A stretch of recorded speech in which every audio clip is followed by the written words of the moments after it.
Située au large de la côte sud-est de l'Afrique, Madagascar est la quatrième plus grande île du monde. Connue pour ses paysages paradisiaques, la grande île porte aussi les stigmates d'une histoire mouvementée. Aujourd'hui, les contrastes sociaux sont criants. Les 3/4 de la population vivent sous le seuil de pauvreté, représentant près de 24 millions de personnes. Face à cette situation, l'Église de Jésus-Christ à Madagascar, la FJKM, joue un rôle central. Partenaire d'EDM, elle agit avec détermination pour prendre à bras-le-corps les fléaux sociaux qui traversent villes et campagnes, souvent enclavées et coupées des services de base. Active dans tout le pays, avec ses 3,5 millions de membres, la FJKM s'engage dans des domaines cruciaux tels que l'accompagnement social, la lutte contre la pauvreté, la santé ou encore la défense des droits humains. Pour renforcer cet engagement sur le terrain, la FJKM mise particulièrement sur le partage de compétences. En partenariat avec DM, elle propose une formation à l'accompagnement de personnes faisant face à la précarité et à l'exclusion, destinée aux futurs pasteurs. À Antananarivo, la capitale du pays, une centaine d'étudiants et étudiantes en théologie de l'université de Ravelzone participent à ce programme de formation. Pendant 2 mois, ces futurs pasteurs, hommes et femmes, se préparent à intervenir dans des contextes sociaux difficiles, que ce soit dans les hôpitaux, les prisons, les quartiers marginalisés ou les zones rurales. À l'origine de ce programme, la pasteure malgache Elivao Ranai Varimang Pogé. Je suis directrice nationale des aumôneries FJKM et en même temps j'enseigne au département de missiologie du Centre de formation pastorale. C'est au fil de mon expérience d'enseignante que m'est venue l'idée de développer une formation pratique destinée à toutes celles et ceux qui souhaitent se consacrer au ministère pastoral. Ce programme, que nous appelons Formation en missiologie sociale, s'inscrit dans le cadre de notre collaboration avec DM Suisse. L'objectif de cette formation est de doter les futurs pasteurs d'une compréhension globale de leur rôle, au-delà de leurs fonctions liturgiques, pour en faire des accompagnants et accompagnantes capables d'agir dans des contextes de grande vulnérabilité. Dispensée sur 2 mois, elle s'inscrit dans les 5 années d'études pastorales. Le premier mois est consacré à la formation théorique pour acquérir les connaissances de base nécessaires à tout acteur social. Le deuxième mois se déroule sur le terrain dans des régions où les défis sont nombreux, comme les zones marquées par l'insécurité et le brigandage, les lieux où des enlèvements contre rançon ont été signalés, ou encore les territoires touchés par le trafic illégal de drogue et la culture de plantes stupéfiantes, ainsi que les zones rurales reculées mais habitées.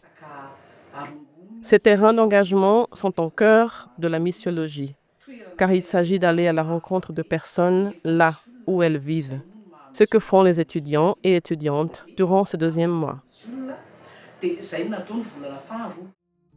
Ce mois passé sur le terrain est une étape importante, qui prépare les étudiants et étudiantes aux défis qu'ils et elles rencontreront dans leur ministère. En tant qu'acteurs et actrices communautaires, ils et elles seront tôt ou tard confrontés à ces réalités.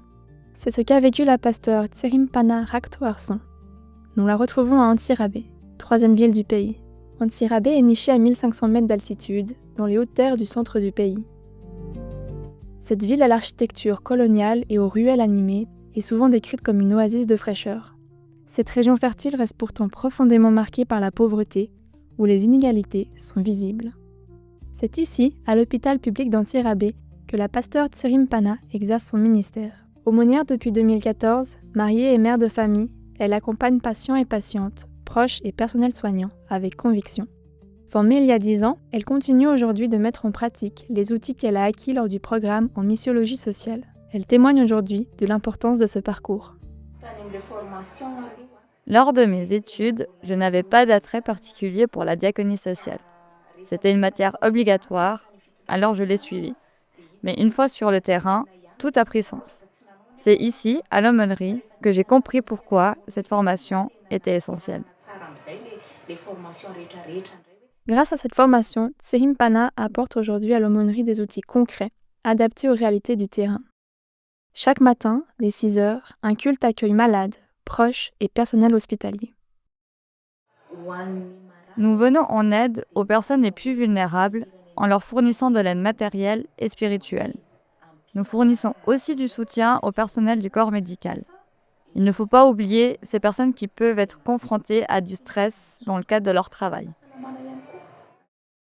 Tsirim Pana incarne pleinement les fruits de cette formation. Elle est aujourd'hui référente pour les étudiantes et étudiants qui effectuent leur stage pratique à l'aumônerie dans le cadre de cette formation. Par son accompagnement, elle transmet à son tour ce qu'elle a reçu. Nous travaillons main dans la main avec les assistantes et assistants sociaux de l'hôpital ainsi qu'avec les médecins. Nous effectuons également des visites sur le terrain. La formation en missiologie sociale permet finalement aux futurs pasteurs de percevoir les réalités sociales malgaches, de les accueillir sans jugement et d'y répondre de manière concrète. Ils et elles deviennent ainsi de véritables acteurs et actrices de changement, ancrés dans leur contexte local. C'est ce que témoignent de nombreux projets nés à travers le pays, à l'image du centre d'accueil Avoch, porté par les pasteurs Elvao et Tsirim Panay et soutenu par la FJKM. Le centre accueille actuellement des orphelins et des enfants vivant dans des conditions de précarité. Ils et elles sont au nombre de 11. Nous les éduquons, ils et elles mangent comme les autres enfants de leur âge. Nous essayons de garantir le respect de leurs droits d'enfant. Le centre Avoch répond aux enjeux locaux en venant en aide aux enfants en détresse et en soutenant les parents en difficulté. Madame Volol, mère de 3 enfants, est concernée. J'ai été amenée à collaborer avec le foyer Avoch car j'ai été en difficulté quand le père de mes 3 fils s'est enfui. J'ai été moi-même malade, alors je n'y suis pas arrivée. Voilà pourquoi j'ai dû confier mes 3 enfants au foyer Avoch. Je trouve que la situation va vraiment mieux. Le fait que mes enfants résident au foyer Avoch leur permet d'avancer. Ce projet illustre de façon concrète l'impact et le prolongement de la formation soutenue par DM et met en exergue l'utilité réelle de tels projets pour les personnes concernées. Ce séjour à Antsirabe raconte un parcours, celui d'une église qui se forme pour mieux servir, de personnes qui, à travers la formation en diaconie sociale, deviennent des actrices du changement.